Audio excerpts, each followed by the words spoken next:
bàyyi naa mënoon nga sant Ba sax waaye ngay sant Diallo. jaajëf Abdou Khoudoss Diallo ñu ngi koy sant ko gërëm mbokk yi kon bismillah ci xibaaru tisbaar yi gannaaw ba nga xam ne xeeñ ci wàllu njàngale mi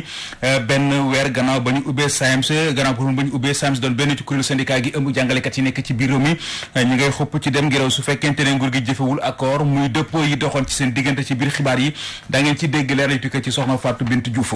yeneen liggéeykat yu nekk ci tànk yi dem ngelaw ñoom ñoo di liggéeykat yi nekk ci kër gii di SDE ab toogandaay ñaxtu moom la ñu xëy amal suba tey jëlee di ñaawlu taxawaayu Mansour Faye ak Serigne Mbaye Thiam ne dañoo tayle seen entreprise bi jébal ko waa Suez loolu kon ñu ngi ko xamle ci ab taxawaay ñaxtu guñ doon amal ci biir xibaar tam daa ngeen ci dégg leeral tukkee ci kii di Xoxaan Ndong Potou Montagne di benn gox bu nekk fële ci commune yi law na nekk ci biir région bu Louga ma ngay jànkonteel ay jafe-jafe ndax bu dee ndox mu làpp mu ñu naan amuñu courant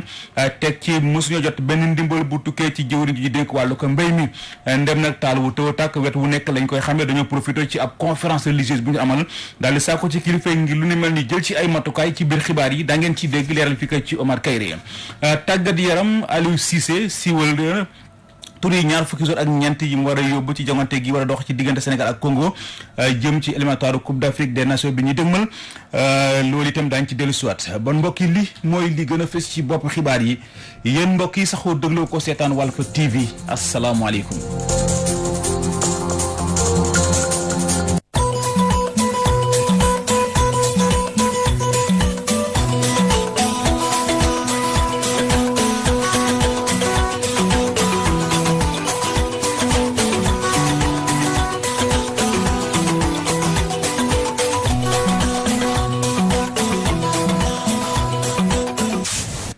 bismillah ci xibaar yi tàmbale ko musiba ji nga xam ne am na tey suba fële nga xam ne ni moom moo dëcc jàmm gën si Kaab Mbaaw ay ndaw yu doon daaneel ab bâtiment ñoom la ci kenn ci ñoom faatu gannaaw kon ba benn ci pàcc bâtiment bi mabbe ci kawam nee nañ nag ndaw loolee ab doomu Guinée la du ñàkk yi tamit daañ ci dellusiwaat ak suñ naataango bi di Théodore Semedo.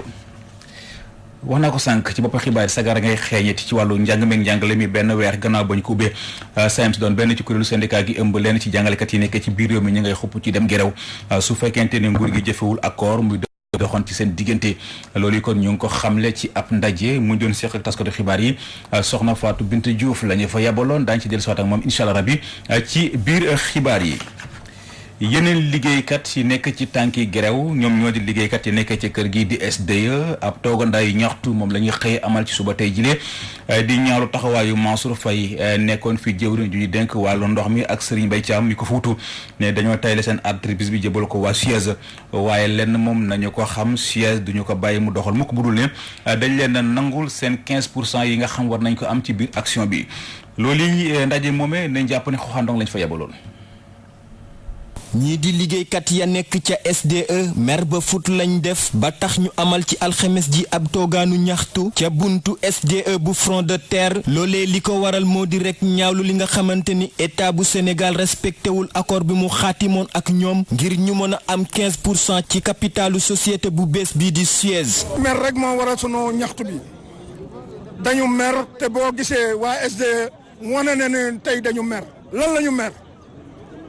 Depuis 2017, l'État sénégalais dafa lancé appel d'offres ignorer complètement les travailleurs de la SDE. Serigne Mbaye Thiam bi mu ñëwee les travailleurs yi SDE yëpp sceptique xam na ne kii xeexa ko fi andi parce que la mu def ci enseignants yi nit ñi xam nañ ko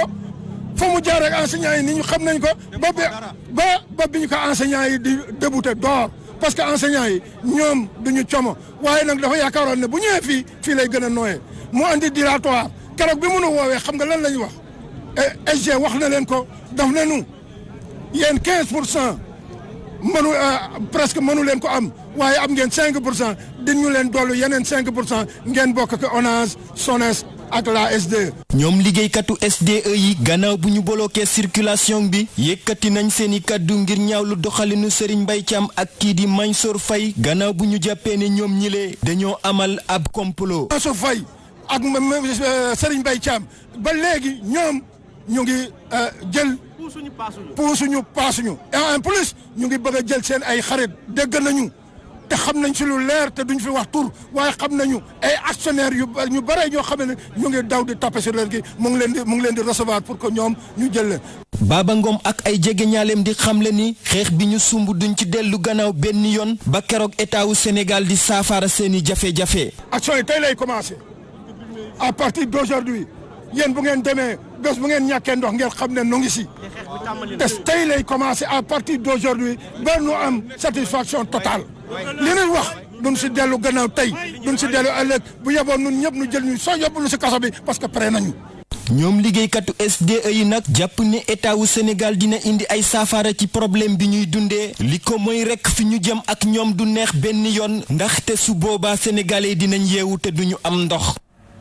jërëjëf Xoxan Ndong ñu ngi lay sant la gërëm ak xonfante ak fantasi roo ko am ca marché Gueule Tapée ñi di jaaykat yi waxatuñ ci benn kaddu gannaaw nag ba ñeneen ñi génnee di ñaawlu taxawaay seen maire mi tuumale dafa jóg ngir foqate seen marché bi jox ko ñeneen tey jii njiiteel marché bi Mbaye Ndiaye lay wuyoo génn na kon daal di koy weddi nee na jaaykat yi li ñu wax dara amu si monsieur le maire dafa jóg ngir sopp marché bi fexe ba mu dëppoo ak jamono waaye du leneen Mbaye Ndiaye ñu teewlu ko ci micro Mélanie Aminata Sambou. marché Gueule Tapée dafa am partie A et B et C. partie C boobu ñu mujj liggéey nag moo jëkk a yàqu ci marché Gueule Tapée ñu ni marché yi bu ñu koy defaraat nii lañ koy defaraate R+4 ci biir loolu ñu ni képp koo xamante ni kii li ma d'accord ak ñoom mooy képp ku fi amoon cantine ci marché Gueule Tapée te nga moom ko nga am kayit yu leer promoteur bi dana la delloowaat sa cantine te doo fay ñaari dërëm yemuñ ci loolu ku fi amoon cantine daa ñu recensé wut fi ñu la yóbbu mooy ñi ci kaw canal bi teg la foo xam ne ba procès di jeex doo fa fay dara xanaa entretien bi nga xam ne la ñuy def entretien nettoiement beeg électricité bi ak gardiennage bi apal amul loo fay fay ba ñu déggoo ci loolu ñu commencé na ci première partie bi mooy C bi ba léegi am partie A et B et C ñu commencé ci C bi jëkk a yàqu waaw nga xool ne fu C yàqoo A ak B nu mu mel te nga bëgg a liggéey marché def ko benn marché nit ki boo man doo ko wax loo xam ne boo liggéey boo ci egg mu di ay nax marché kenn mënul lii laay defar bàyyi li ci benn plan. ñoom dañoo mësul d'accord nii dañuy jóg dañoo masa lànk bu ñu leen wooyee duñu wuyu bu ñu laaj seen kay duñ ko indi ñi nangoo jóg ñëpp rakaasi nañu leen ñoom ñoo lànk duñ jóg ma bëgg na nga xam ne marché bi nag mairie moo ko moom boo xoolee marché bi 80% yëpp ni jóg nañu ci cantine ji. boo ko dugg biir marché bi 85% yëpp gën nañu li fi jóge li des ci ay cantines yoo xam ne ñoo bañ mutu juróomi cantine ñoom ñoo imposé langue bi duñ jóg tey duñ jóg ëllëg ñoom nee jël nañu avocat jël nañu huissier jël nañu lu nekk mën na nee man du ma promoteur du ma maire il faut mu leer man la ma la mën a kaasal man kaasal naa ko foofu sama doole foofu la mën a yem. feebar faj yu doon lu jafe loolu fu la ci diwaan Kédougou li ko waral moo di liggéeykat ya fa nekk te yëngatu ci wàllu paj daanaka dañoo doyut teg ci jumtukaay ya fa nekk daanaka ci jamonoy Blaise la woon loolu yi moo waral ñi nga xam ay sage-femme la ñu profité ci bees ci zone de dépistage kon bi ñu doon amal jégleel kon cancer col de l'utérus kon daal di saako ci kilifa yi ngir lu ni mel ñu jël ci ay matukaay yi ndax Kédougou sonn nañu Diabou Sissoko Sow moo jiite kon kuréel googule am na ci ay kàddu yu mu ci rotal ñu teewlu ko ci micro Soli Burama Dabo. def nañ activité de sensibilisation wax ak population bi mais tamit def nañ ay activité maanaam muy dépistage cancer du col ak cancer du sein ak vaccination xale yi dañoo ñàkk xale yoo xamante ne ñu ngi am juróom-ñeenti at ci campagne bi feebar yi am nañ parce que xam nañu cancer wu mbutitu jurukaay ak cancer ween bi moo nekk cancer boo xamante ne dafa sonal jigéen ñi léegi Sénégal lépp laay wax Sénégal monde ak Kédougou ñu ñëpp même problème bi la ñu am mais ñun duñu xaar ba ñu yegg ci stade cancer bi dañuy def prévention parce que prévention bi mooy tax Sénégal dina wàññi jafe-jafe yu ñuy jànkonteel ci problème wu cancer yi ñaari cancer yi yu sonal jigéen mooy cancer ween bi ak cancer mbutitu jurukaay bi. jigéenu Kédougou yi ñu ngi jànkonteel jafe-jafe yu bëri parce que boo xoolee fii ñun suñu problème majeur fii problème bu gën a rëy fii mooy tension bi ak ay jafe-jafeem bu ñu xoolee fii bu ñu saytoo femmes yi nekk ci biir district Kédougou bi wala ci région Kédougou xool nañu tension dafa bëri ci dëkk bi léegi nag li ko waral moom am na ay facteurs yu bëri li ko waral mais tamit suivi bi parce que tamit boo nit bu amee tension jegewul ci structure boo xamante ne jege na ko pour ñu jël ko en charge mun na ko andil ay complications te complications yooyu la ñuy jànkonteel fii ministère bi laay gën a ñaan léegi parce que 2015 amoon nañu 25 bu fii léegi ci 25 yooyu maanaam fukki sage-femme ak ñett dellu nañu. mu nga loolu day kàddu yoo xam ne nii ñu ngi ko nangoo ci Jabu Sissoko Sow.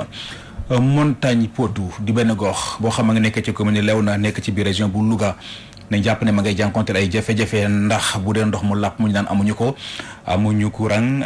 teg ci mosuñu jot benn dimbal boo xam tukkee na ci jëwriñ ji ñu dénk wàllu ko mbéy mi ndem nag taal wu tëw a tàkk wet wu nekk lañ koy xambee dañoo profité ci benn conférence religieuse bu ñu doon amal daal di saako ci kilifa yi ngir lu ni mel ñu jël ci ay matukaay yi dañuy dem ca Potou Montagne fekk fa Omar Kayre. Potou Montagne dëkk la boo xamante ni mi ngi féete ci booy dugg Potou bokk ci commune bu Léona fii nag am fi ndox dafa jafe li ko waral moo di tiwo yi la ñu wax ne moo tuuti waral muy am baisse de pression saay su nekk bu ñu sukkandikoo ci imam Modou Fall nekk notable ci dëkk bi. tiwo yi ndox mi itam tiwo yi ndaw rek la am amul tiwo yu mag yoo xam ne yii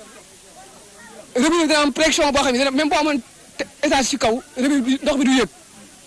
kon bëgg nañu ko ci jàppale. waaw ndox mi dafa xonq cooy yi dafa mel na boisson la wala sii la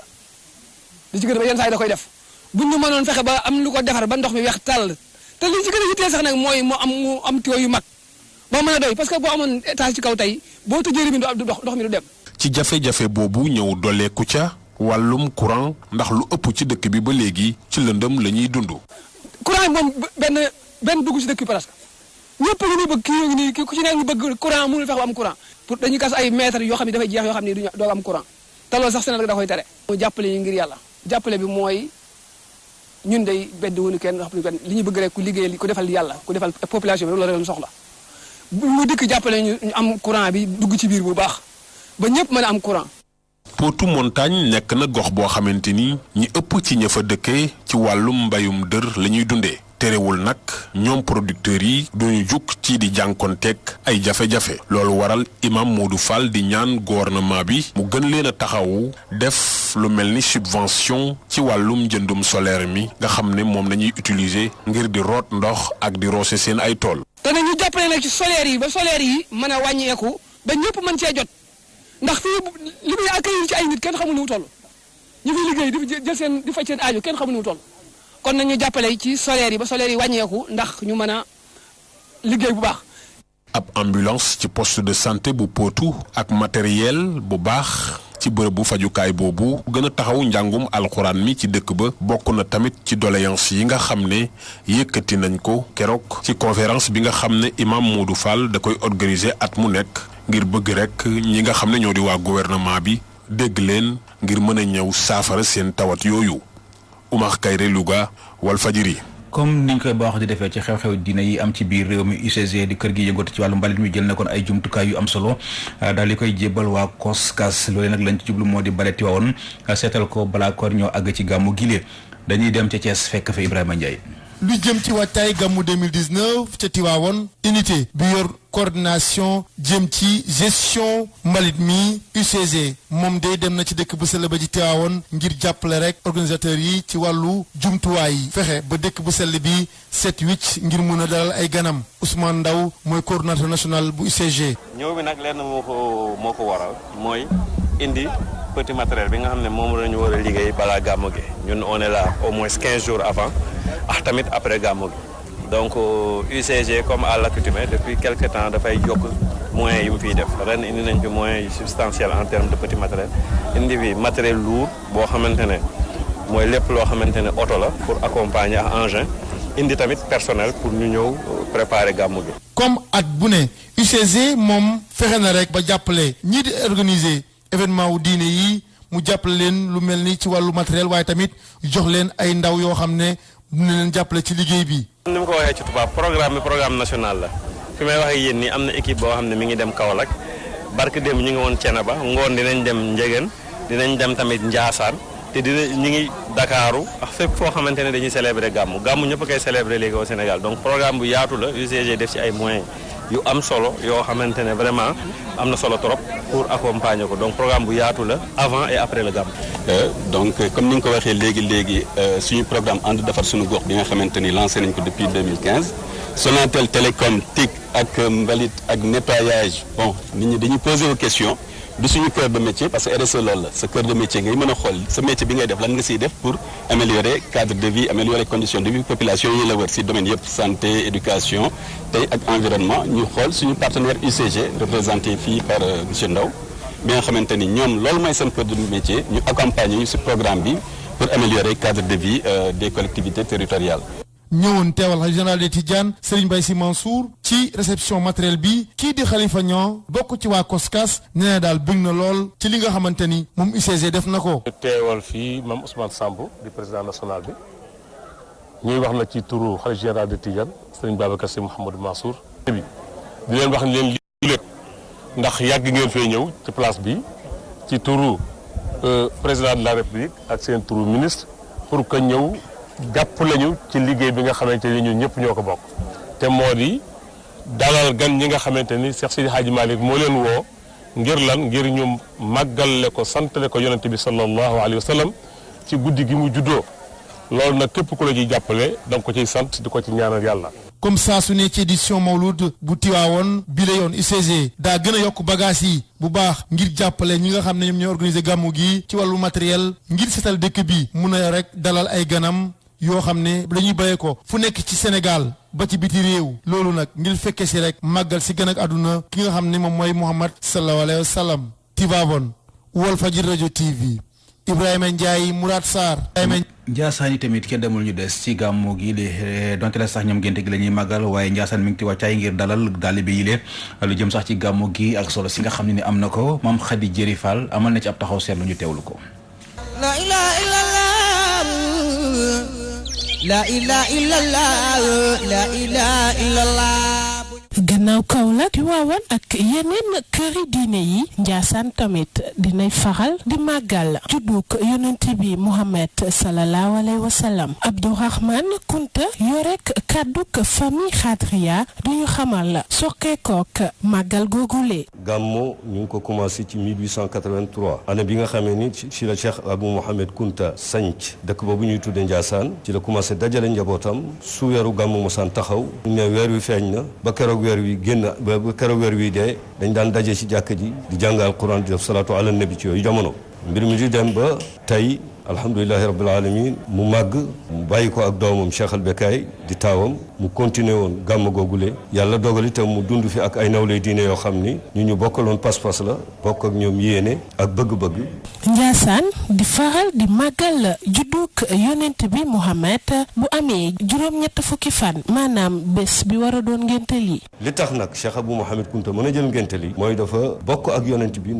ba noppi jur yonent bi alayhi salaatu wasalaam yonent bi Feher mooy fukkeelu maamam Feher moomu nga xam ni moom la ñuy tudda Quraysh ibnu Malik ci ñi jàng mooy juróom ñaareelu maami Uqba ibnu Nafi Uqba ibnu Nafi nag mooy maamu Cheikh Abou Mohamed Kunta nit nag bu la gënee jege sa maam moo la jur loolu moo tax mu taamu siiwal ngénte li doom yi mu bàyyi di Cheikh al Bekaay bi mu ñëwee ci la jàpp gannaaw Cheikh al Bekaay Cheikh Sidi Lamine jàpp ci gannaaw Cheikh ne loolu gannaaw Cheikh Mohamed Alhaji Mohamed Cheikh Sidi Yahya ñëw moom itam continuer loolu mooy dem ba ci jamonoy baay bu rahmatullahi alayhi alxaaji Mambu mi nga xam ne moo fi jóge daaw tey Cheikh al Bekaay ñëw jël ndono loolu war a continuer li nga xam ne moom la fi mag ñi bàyyi woon di gàmmu. ci capitalu Xaadriya bi le nag ñoom ñi ñuy faral di màggale ci dukk yonent bi bokk na ci. ni ñu koy célébrer moo di fi mu nekk bu ñu nee taafeer weeru feeñ ne kenn ku ci ne ci sa biir kër yaa ngi màggal yonent bi alayhi salaatu wasalaam bu ñu demee nag ba nga xam ni bésu ngénte li jot na ci bés boobu ci la ñëpp di daje waxtu 10 heures ci suba daje ca tàntu bu mag ba muy ca penc ma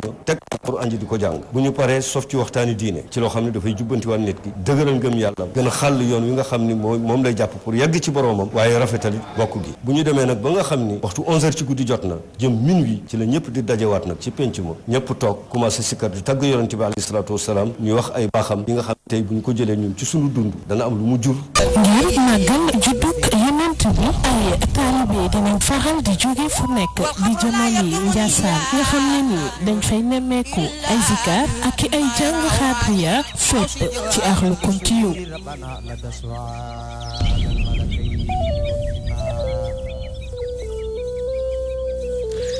jërëjëf soxna Maam Khady Diéry Sylla ñu ngi lay sant di la gërëm kon mbokk yi ci foofule ci la ñuy tàbbise ak yéen ci xibaaru bitim réew yi dañ ciy ànd ak Moussa Sène.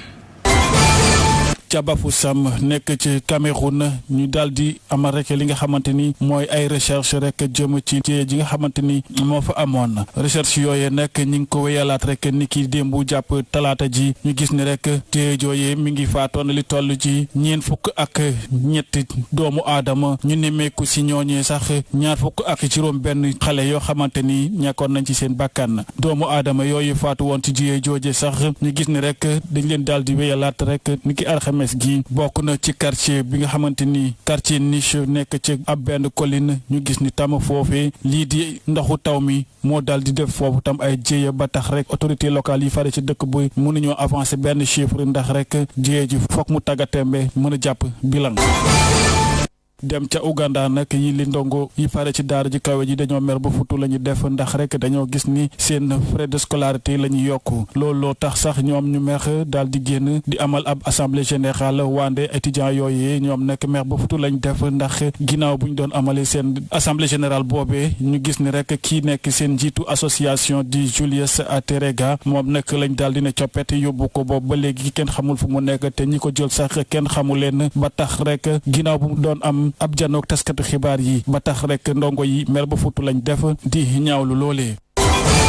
jeexale ko ak Bolivie ñu gis ni ñaari doomu aadama lañ faat foofee ca Santa Cruz loolee ñu ngi ko nemmeeku ci ab affrontement bu doxoon ci diggante partisan ki nga xamante ni moo nekk ci opposition bi ak président Evo Morales bi nga xamante ni moom nekk li mu bëgg mooy ñu jox ko victoire bi jëm ci élection yi ñu amaloon ñaar fukki fan ci weeru octobre bi ñu génn kaddu yooyu ñu ngi ko jële ci benn communiqué officiel ñu gis ni rek bakkan yooyu ñu faat nekk métti askan wi lañ def tax na ba ministre bu seet wàllu défense di Javier Zabaleta di ko xamle wande bu ñu sukkandikoo ci journal local bii di Santa Cruz ñu ne victime yooyee nga xamante ni ñoom la ñu fàtt kenn ki mi ngi am ñeent fukki at ak juróom-ñett keneen ki am juróom benn fukki at ñoom nekk ñu ngi leen faat rek ci anam bu doy waar ba tax observateur yi nga xamante ñoo fare ci États-Unis naan rek fokk ñu amal ab l'enquête niki alxames gi yemook fanweeri fan ak benn ci weeru octobre ak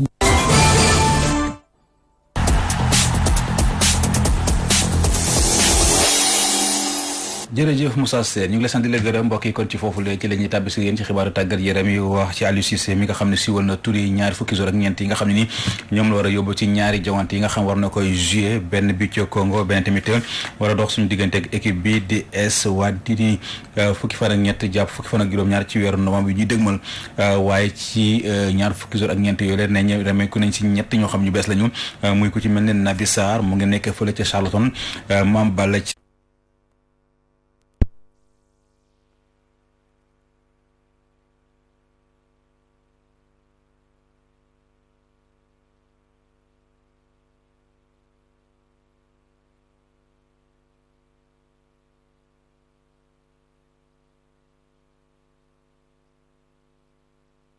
mbëbët di moo di ne fexe ba daal di garder xar kanam bi nga xamante ne équipe nationale bu Sénégal yàgg na ko am waaye nag si indi yenn xar kanam yi yees daat ci tabb nag ñu nu jàpp ne bokk nañ ci joueurs yi gën a xarañ kon nag ñetti joueurs yooyu ma convoqué bokk Naby Sarr bi nga xamante ne mi ngi ci Charlton mu nekk nag ab joueur boo xamante ne yàgg naa ko suivre bu baax a baax axe gauche la défenseur central gauche tey jii bu fekkee clubam boobu di Charlton dafa wane ab taxawaay bu am dëgër laay tey jii nag bu fekkee Charlton dafa am taxawaay bu am dëgër laay bokk na ci ginnaawam boobu nga xamante ne dañ koo sàmm bu baax a baax kon loolu doonoon na lu am solo ñu gis ko ci équipe nationale bu Sénégal bi mu méngeeg sax fi nga xamante ne dañ doon seet ab défenseur bu ni mel kon njort ne na dina ñëw ak wér-gu-yaram bu mucc ayib ak qualité yu mu am yëpp. Moussa Ndiaye nekk ab ndaw joueur boo xamante ne tamit yàgg naa ko suivre ci CAN U20 yi ci mondial U20 yi mu ci wane nag lu mucc ayib te it mu nekk ci championnat local bi mu doon sax ab prox ndoll boo xamante ne day tax ndaw ñi xam ne équipe nationale bu Sénégal bi kenn tëjul leen buntu yi ñoom it mun nañ cee wane seen bopp waaye loolu balaa muy ancu nag faa ñu daal di wane lu mucc ayib ci seen compétition yi ni amal bokk na ci CHAN bi ci qualification yi wala sax ci coupe yi ni faral di jongante loolu bu ñu ko defee rek dinañ am place ci biir équipe nationale bu Sénégal. J'en profite pour les féliciter et féliciter aussi DAF du boulot qu'il est en train de faire. Je pense que c'est un réservoir en tout cas pour le football de l'équipe nationale du Sénégal. ndaje moomee sax occasion la woon ci moom Aliou Cissé mu daal di wax jëmale ko ci état pelouse stade Lat Dior nee na nag nekkul pelouse boo xam pelouse bu gën la waaye yaa fi daal mooy tax falu moom Aliou Cissé sax profité na si daal di wax ci tombé gi nga xam ne am na ci coupe d'Afrique des nations bi ñuy war a jouer ci atum 2021 ak coupe du monde des clubs Aliou Cissé ñu teewlu ko ba tey ci micro El Khayri Aïdara. Le stade Lat Dior, je connais ce stade là. xam naa bu baax stade Lat Dior bu Thiès ndax ku xam Aliou Cissé xam ne rek Mbour la dëkk dama ciy faral di dem lu bari su ma ci demul tamit sama naataango yi dañ fay faral di dem yàggut dara sax teewoo woon naa fa benn jogante boo xamante ni équipe locale bi moo ko doon amal pelouse bi nag li ma ko jàngatee moo di ne taxu ko yembambaay loolu bu ñu sañoon nag dañuy daal di football ci ay conditions yu mucc ayib waaye nag lan nañ mën a def bu fekkee ne stade Léopold Sédar Senghor rek coppite yi ñu fay amal la noppeegul kon doonoon na loo xamante ne ñu ngi ko doon xaarandi ndax xamoon na ne lu mu yàgg-yàgg tamit compétition yu ni mel ci stade Lat Dior boobu kese nañ ko mën a amalee kon nag yaakaar naa ne yëkkati ay commentaire jëmee ko ci police boobu day daal di teel de toute façon gis nañ ne Afrique rayante na bu baax ngir ñu daal di jëlee CAN bi 6 janvier bu ñu ko doon organiser ngir ñu indi ko juin waaw ak compétition yi yees yi nga xamante ne FIFA namm na ko amal te lu ci bari sax ci mois de juin boobu lay am dinaa yàqamtee xam nag ana lan la ñuy mën a organiser wu ba amal yooyu les compétitions ndax nag day metti lool nga daal di amal compétition yi ci mois de juin war a jouer Coupe d'Afrique tamit ci mois de juin ak joueurs yi nga xamante ne dañuy jóge seen club loolu day metti loolu nag yaakaar naa dina doon ab problème bu méttee métti. C'est vrai que c'est un gros problème mais comme je dis on a confiance à nos dirigeants. Moussa Ndiaye ab joueur la di compétir fii ci réew mi bokk kon ci Excellence Foot bu Dakar Aliou Cissé tànn gi moo ko tànn taskatu xibaar yi joxe nañ ci seen xalaat nee nañ joueur la boo xam ne dafa war ak xarañte ci kon ci biir championnat bi te la nga xam ne daal tànn na ko da def daal lu may gën a dooleel li nga xam moo di football local bi lee leen ci kon ci taskatu xibaar yi ñooy fësal kàddu yu ni mel ñu teewlu leen ba tey ci micro El Khayri Aïdara. waaw Moussa mérité na convocation parce que Moussa gis nañ ne joueur xale la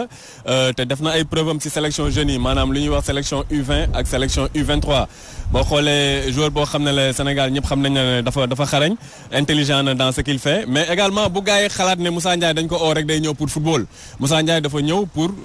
en fait jàng défenseur central la te gis nañ ne défense centrale Sénégal ay Kalidou Koulibaly fa nekk koo xam ne il fait partie ci juróom défenseur central yu gën a xarañ au monde ay Salif Sané fa nekk ay Cheikh Kouyaté à la limite Moussa tey bu ñëwee dafa ñëw pour jàng ci ay grands frères am et c'est bien également ñu tel ko dugal ci équipe nationale A bi pour mu mun a progresser parce que boo xoolee linéairement ku jógee U20 ñëw U23 lu ci des mooy sélection A. waaw ñëpp xam nañu ne Aliou Cissé du ki nga xamante ni dina bëgg di changer équipe am souvent moom dafa am benn philosophie mooy joueurs ñu fi nekkoon depuis 2015 ba léegi ñoom lay jëm a teg si yoon maintenant c'est en fonction des besoins lay jëm a changer gis nañu ni si équipe bi am na ñetti changement mooy Mame Baba Thiam Naby Sarr ak ki nga xamante ni mooy Moussa Ndiaye bon Moussa Ndiaye yaakaar naa ni tey buñ ko jëlee équipe nationale dañ ko bëgg récompenser pour la simple bonne raison que moom bokk na si joueurs locaux yi Sénégal ñi nga xamante ni ñoo gën a wane seen bopp si coupe UFOA bi mais tamit ak double confrontation Sénégal Guinée. du man maay wax mérité nañu wala mérité wuñu mais Moussa Ndiaye daal kontaan naa si convocation bi parce que bon temps yee yëpp ay expatriés yi lañ doon woo quoi le fait que ñu woo benn joueur local je pense que baax na trop si footballeur yi dañuy encourager footballeur locaux yi gars yi di football sur le plan local ñoo xam ne ñoom tam sélection bi daal ubbi nañ ko tëj ñu ko pour ñoom mun nañ am seen chance quoi mën a football kii boobu quoi exactement. Merci. Ok. yoo xam ne ñu ngi ko nangoo ci ñi ay xam ne ay taskatu xibaar la ñu tey yëngatu kon ci wàllu tàggat yaram ñu doon joxe seen xalaat jëmale ko ci Moussa Ndiaye moom nga xam ne ni Aliou Cissé convaincre ne ko boole ko ci ñaar fukki jour ak ñeent yi nga xam ñoom la war a yóbbu fële ci Congo ci éliminatoire Coupe d'Afrique des Nations bi ñu war a amal kon ci atum 2021 bon mbokk yi ci foofule sax ci la ñuy yëkkatee jotaay wi ndaxte loolu yi moo nekkoon li nga xam moo fi woon ci xibaar ci xaaj bu njëkk bi léegi li ñuy def mooy delluwaat kàddu gi Abdou Khoudoss Diallo wala Abdou Khoudoss Ba Abdou Khoudoss kon Ba ci mu wéyal xibaar yi kon Abdou Khoudoss ba parce que nangul nga ma loolu xam naa déggante bi moo neexul ndem kon ñu xam naa li ñuy def rek moom bàyyi la kon nga wéyal ak say invité ak tamit say rubrique Abdou Khoudoss. waaw merci beaucoup jërëjëf Seydina Omar Ba dina bokk ci li nga xamante ne mën nañu ko waxtaanee mbirum institut privé yi nga xamante ne dañoo nemmeeku dafa bëri fii ci Ndakaaru ak sax ci yenn région yi jàngat bi nag sunu reporter Moussa Sène moom mu ñu ko defaral su ko defee ñu tegu itam dinañu ko waxtaanee ak sunu invité kii di Dawourou Diop bu ñu ko jeexalee daal di tegu ci yoonu gàmmu bi dem foofu la ca Medina Baye ngir daal di déglu wérd bi nga xamante ne tàmbali nañu ko ngir daal di rek màggal bés donc naissance du prophète Mohammed, paix et salut sur lui Seydina Omar Ba dañ koy jeexal ak li di yéenekaay ak Abdoulaye Bopp ci kanam tuuti. incha allah kon ci comme ngook muy loo xam ne lu leer la kon yaakaar naa ne ci kanam tuuti lay doon kon ñu ngi sant di gërëm bu baax a baax ñëpp ñi nga xam ne jàppoon ci xibaar yi ba muy yemb ci xaj bu njëkk bi muy ku ci mel ni Modou Fall Adjaratou Penda Diallo Gueye ak Cheikh Tidiane Ndiaye ñoom ñoo fay woon kon ci xarale gi ci kaddu gi seen mbokk Seydina Omar Ba kon li des ci xibaar yi dañ koy déeb di jox Abdou Khoudoss Diallo su ko defee mu wuy ko maanaam mu àggali leen ko jërë ngeen jëf.